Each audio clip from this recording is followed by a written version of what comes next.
Let's talk about abuse taking place in hospitals. Not really something you would expect, or at least here in Canada. And if anything, they'd be the place you go to recover from abuse. Is kind of what I thought. But apparently, when it comes to a mother giving birth, making that assumption could just be plain wrong.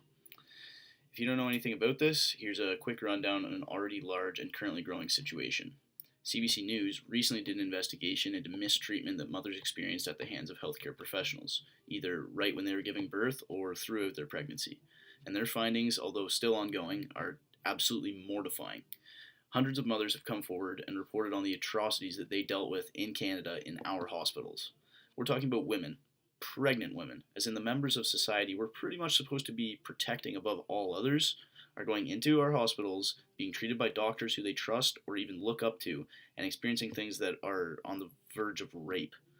This is during what I'm pretty sure is supposed to be one of the most beautiful times of a woman's life, and they're putting up with procedures being performed without adequate anesthesia, examinations and operations done without consent ever being given, or just being told coldly that they will literally be killing their baby unless they choose a certain course of treatment.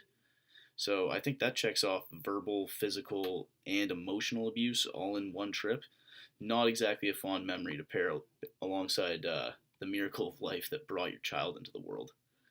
That's something that a woman should be able to look back on fondly, not something she should have to try and omit from her mind because it left her scarred, which it often does. Some women now suffer from PTSD due to their experiences.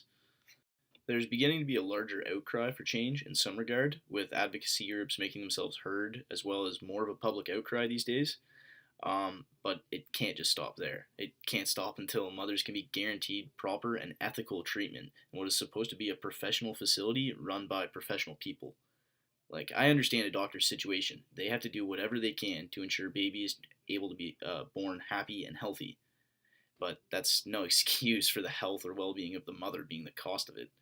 A line has to be drawn, and the methods have to be changed if they're crossing that line. After all, when it comes down to it, how can you expect a baby to stay healthy when the person caring for it doesn't have health themselves?